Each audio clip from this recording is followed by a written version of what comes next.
Bien, vamos entonces a ver cuáles serían, eh, visto de esta lectura aristotélica, cuáles son los ingredientes de la definición. O sea, ya sabemos que los criterios de una definición filosófica son el género y la especie, o más exactamente lo que se define la especie. Y al definir la especie, tú descompones en sus constitutivos, material y formal, que sería el género, que hace de materia, más la diferencia específica que hace de forma.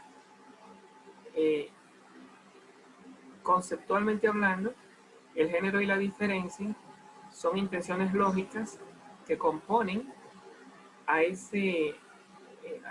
al concepto, a esa intención lógica llamada especie. Entonces, para definir filosóficamente, tiene que descomponer la especie en, en su género, que es la materia, en su género próximo, ya sea género ulterior o género próximo, y la diferencia específica. Entonces, ¿qué es lo que nos dice Aristóteles? Hay que convocar a la especie, que es el compuesto, y al género. O sea, ubicar a la especie en el género para que haya definición. Sin ese criterio no hay definición filosófica. ¿Qué es lo que hacemos nosotros normalmente en la ciencia, cuando se nos pregunta algo? ¿Quién es el rector del seminario? ¿Quién tú eres? ¿Qué tú haces? Que se supone que tú te estás definiendo, hay una descripción tuya. O cuando encontramos en ciencia descripción de la célula, descripción de los átomos, descripción de los planetas, no entran en filosofía. O sea, si tú le preguntaras a ellos, si tú le preguntaras a un matemático, ¿están haciendo definiciones matemáticas? Te dijeran, claro que no. ¿Se pudiera? Sí, pero para eso hay que hablar de números. Entonces, ¿están haciendo definición filosófica? Claro que no. ¿Por qué? Porque no están definiendo al ser en tanto que ser. Claro que el ser está por debajo de todo lo que decimos. Es como cuando la gente dice, todo es matemática, todo es química. Sí, pero no todos los libros son de química. Todo es matemática, sí, pero no todos los libros están trabajando con los números. Hay que decir que todo es filosofía, pero no todos los libros están trabajando el tema del ser y la seidad de las cosas. ¿En qué sentido las cosas son lo que son? Entonces, hemos dicho que los ingredientes del ser de la esencia es el género y la diferencia específica. ¿Qué se hace cuando se define filosóficamente? Se descompone la especie en sus constitutivos metafísicos. Se descompone la especie. Ahora bien, ¿y nosotros qué es lo que hacemos cuando definimos?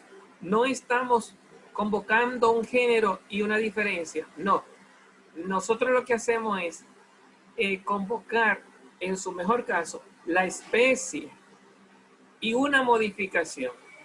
La especie, que es lo que se tiene que definir en filosofía. La especie es una intención lógica que se corresponde con la esencia. Descomponer la esencia sería definir filosóficamente. Descomponer la especie sería descomponer filosóficamente. Entonces, ¿qué es lo que tú estás haciendo cuando defines no filosóficamente? Tú lo que estás es situando al definido en su especie. ¿Quién es el profesor Martín? Un hombre. Lo situaste en su especie, convocaste la especie, pero no el género. Porque tú no estás definiendo hombre, sino que estás diciendo que da clase. Entonces tú convocaste la especie y una modificación que se refiere a otro. ¿A qué otro? A la especie, a la esencia. Tú no has descompuesto la esencia. Ahí podemos complicar los ejemplos. Me gusta mucho, por ejemplo, cuando tú dices, ¿qué es el rojo? Fíjate que el rojo, tú dices, el rojo es un color. Eso es correcto. Y eso es intelectualmente hablando, profesionalmente hablando, exacto. ¿Estamos en una definición filosófica? Para nada. Aquí ni siquiera vemos entrar a la especie. Tú dices, claro, ¿acaso el rojo no pertenece a la especie de los colores? ¿Acaso el rojo no pertenece a la familia de los colores? ¿Acaso en el mundo de los colores no encontramos al rojo? ¿Tienes razón? Eso es una especie, no es una especie filosófica. ¿Por qué? Porque no es una sustancia, no es un ser en tanto que ser. Ni el rojo ni el color son sustanciales, no tienen existencia propia, por lo tanto nunca son seres en sí. El rojo tú lo ubicas entre los colores. Ah, y ¿acaso tú has, cómo se llama? Como diría Aristóteles, puesto de más o puesto de menos? Filosóficamente hablando, no ha puesto de más. ¿Por qué no? Porque tú no has incluido la sustancia entre los colores. Al decir el rojo es un color, tienes razón, pero no lo ha incluido en un género de sustancia. Solo hay 4: animal, vegetal, hombre, o sustancia en sentido general. Tú dices, el rojo es un color. Entonces vendría, si tú quieres seguir profundizando, como buen filósofo al fin, tendría que preguntar, ¿y qué es un color? Porque primero pregunta, ¿qué es el rojo? Y te responden, es un color. Y después otra pregunta, buscando el ser primero, ¿y qué es un color? Bueno, no sé, hay 2 teorías de los colores. Si nos vamos por una, tendríamos que decir que el color es un pigmento. Es un pigmento como el que liga, qué sé yo, una arcilla con un aceite para crear una coloración. Es un pigmento que tú utilizas para darle, valga la redundancia, darle color a otro objeto. Entonces tú dices, el color es un pigmento. Bueno, entonces al entrar al concepto de pigmento, no estamos hablando del color luz, estamos hablando del color pigmento. Entonces, al entrar y decir que es un pigmento, entonces vendría la otra pregunta. El pigmento en sí, si lo que nos interesa es el rojo en tanto que color y el color en tanto que cualidad de una pintura o de un objeto, el pigmento sería una cualidad de una sustancia, de las cosas, sirve para pintar. Pero tal como nos fuimos descomponiendo el color mismo en pigmento, el pigmento mismo comenzaría a ser lo que se llama la sustancia que entra en la coloración. ¿Cómo así? Así como hombre se predica de Sócrates, el pigmento se predica de los colores o de un tipo de colores, porque el color luz queda fuera. El pigmento quedaría. Entonces, la gran pregunta sería, ¿qué es el pigmento? Ya ahí estamos de frente a un elemento sustancial. Pero cuidado, que cuando decimos Sócrates, ¿quién es Sócrates? Estamos de frente a un elemento sustancial. Y cuando decimos profesor, refiriéndonos a Martín, estamos de frente a un elemento sustancial. ¿Sustancial por qué? Porque la sustancia está implicada. No hay un profesor si no hay un ser humano que dé clase. El ser humano está implicado. Cuando tú dices pigmento, entonces el concepto de pigmentación puede ser que aunque contenga la sustancia, no te define la sustancia. Entonces, ¿qué es un pigmento? Bueno, entonces habría que ver si al decir pigmento, tú no me dices a ti, no me dices, por ejemplo, materia, queriendo hablar de mineralidad o de cuerpo, elementos, ¿eh? Entonces me convoca otros términos que al final no terminan definiendo lo que se llama el ser primero. ¿Qué es el ser primero? La sustancia. ¿Qué es la sustancia? La materia determinada por una forma. Y en ese sentido hay que convocar el género material y la diferencia específica para que haya una definición filosófica. En todos los casos que hemos puesto de rojo, convocando el color convocando al pigmento, el pigmento convocando los elementos, todos esos casos queda fuera la esencia. Lo que se está convocando son modificaciones, modificadores, dígase aquí modificadores, cualidad, cantidad, relación, acción, pasión. Los modificadores que se refieren a otro y el receptáculo de esos modificadores no definido, que entra en la definición o queda fuera, que le llamamos, propiamente hablando, la especie, si es que la vemos en su forma desnuda, no en su forma cubierta de modificaciones. Entonces, ¿qué es lo que he querido decir con este discurso? Que en la definición no filosófica entran las modificaciones y la especie, ya sea de forma cubierta o encubierta, ya sea de forma descubierta o cubierta. Digo cubierta cuando tú la nominas, como en el caso de hombre, un hombre que da clase, o en el caso, por ejemplo, de un pigmento, que tú en vez de decir elemento o diga, qué sé yo, material, diga el nombre de mineral, ya tú estás utilizando, porque al definir mineral, te verá obligado a buscar el género próximo. Al definir hombre, te verá obligado a buscar el género próximo. Si tú convocas un término más ajustado a la filosofía, o comienza a definir ese término desde su materia cuantificada, entonces estaremos en una definición filosófica. Nuestro lenguaje se presta a muchas cosas. Estamos llenos de verbos, estamos llenos de una diversidad terminológica sumamente rica, sumamente humana, sumamente importante, pero que es superficial a la luz del ser en tanto que ser. Superficial, ¿por qué? Claro, la psicología puede ser muy profunda, pero no es filosóficamente profunda.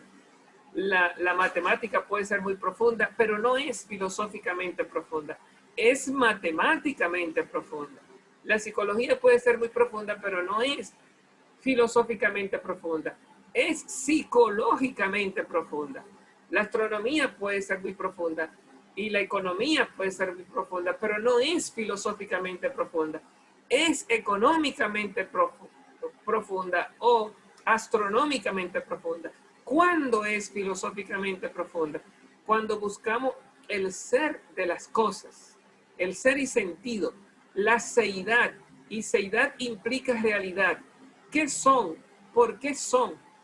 La cuididad existencial, material, concreta, la realidad en tanto que realidad.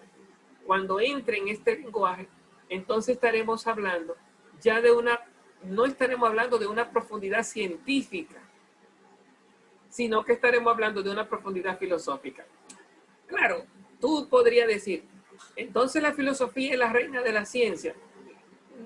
No, la ciencia ha peleado su puesto. Y podríamos decir, podríamos jugar con otros términos. Tú podrás ser un gran matemático y decir, si tú estás hablándome filosóficamente hablando, tú eres superficial porque yo soy matemático, tú lo que eres un filósofo. ¿En qué sentido eso sería aceptable? Matemáticamente hablando, el concepto de números, de fórmulas y el manejo de ese lenguaje en su profundidad, conviene, si la intención es matemática, la filosofía será un añadido que no interesa en la reflexión matemática. Y en ese sentido, si buscamos la filosofía como, ¿cómo se llama? Como explicación, ayuda o simplemente un lenguaje que entra por default, entonces, en tanto que filosofía no es el tema en cuestión porque estamos en matemática, en ese sentido será parte de la superficie, porque aquí profundidad significa ir a lo profundo de las fórmulas, a lo profundo de las implicaciones matemáticas. Y en ese sentido, el matemático tiene todo el derecho a convertir el lenguaje filosófico en superficial, de frente a las profundidades de la matemática. ¿Por qué? Porque las profundidades de la matemática no buscan el ser en tanto que ser, sino que buscan la precisión numérica. Ahora bien, si entramos en filosofía, donde el tema del filósofo es el ser y sentido, el qué y el porqué de todas las cosas, la esencia y la existencia, y buscar qué es el ser primero, qué es el ser segundo, en qué consiste la seidad de un accidente, que en tanto que definición es una modificación, que puede convocar la especie y la modificación, y se reduce a un accidente a nivel de existencia y a una esencia segunda a nivel de cuidad. Si hablamos con estos términos, la matemática, la química, la sociología, todo eso es un lenguaje de superficie. ¿Por qué? Porque no estamos en el lenguaje profundo. Si estamos en el lenguaje profundo, estamos en filosofía profunda, pero no estamos en el ser primero. ¿Cuál es el ser primero? El que soporta toda existencia, sin el cual todas las otras existencias desaparecen. Entonces, si hay una, ¿cómo se le llama? Si hay un privilegio de la filosofía de frente a las demás ciencias, una jerarquía de frente a la filosofía dentro de las demás ciencias, como la pensaron los antiguos, no la pensamos por el nivel de profundidad de un lenguaje, porque todos los lenguajes tienen sus niveles de profundidad. Hay profundidad en la matemática, en la química, en la física. Entonces, ¿de qué se valieron los antiguos para convocar una jerarquía en la filosofía de frente a todas las demás ciencias, un conocimiento privilegiado?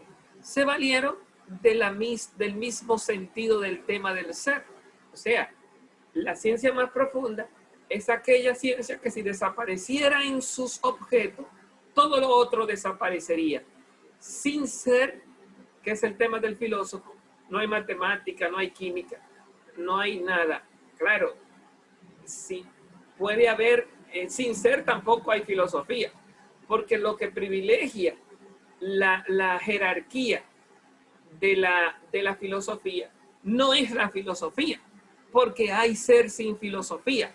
Sin ser no hay matemática, pero tampoco hay filosofía. Sin ser no hay química, tampoco hay filosofía. ¿Puede haber ser sin filosofía? Claro que sí. El ser vino primero que la filosofía. Ahora, la filosofía es jerárquica, no por ser filosofía. Lo que es jerárquico es el ser, no la filosofía. La filosofía está en el filósofo, el ser está en la realidad. Lo que es jerárquico es el ser, y el ser es fuente para el químico en el ser de la química, para el físico en el ser de la física, en la, qué sé yo, en cualquier otra ciencia, y en la filosofía, en tanto que el ser, que estudia el ser en tanto que ser. Bueno, ¿qué he dicho al final? El privilegio jerárquico de la filosofía no está en la filosofía misma, porque la filosofía es una ciencia más. Y a mucha gente le convendrá conocer más de ciencia que de filosofía. Como dice Aristóteles, primum vivere post filosofare. Primero es vivir, después filosofar. La filosofía comienza, dice Aristóteles, donde terminan las ciencias utilitarias. Primero es vivir, y las ciencias utilitarias responden a los problemas de la vida. La filosofía responde a los problemas del sentido de la vida, el sentido de la existencia, los fines de la vida, el por qué y el para qué del mundo que estamos viviendo. Me disculpan. Bien, necesito.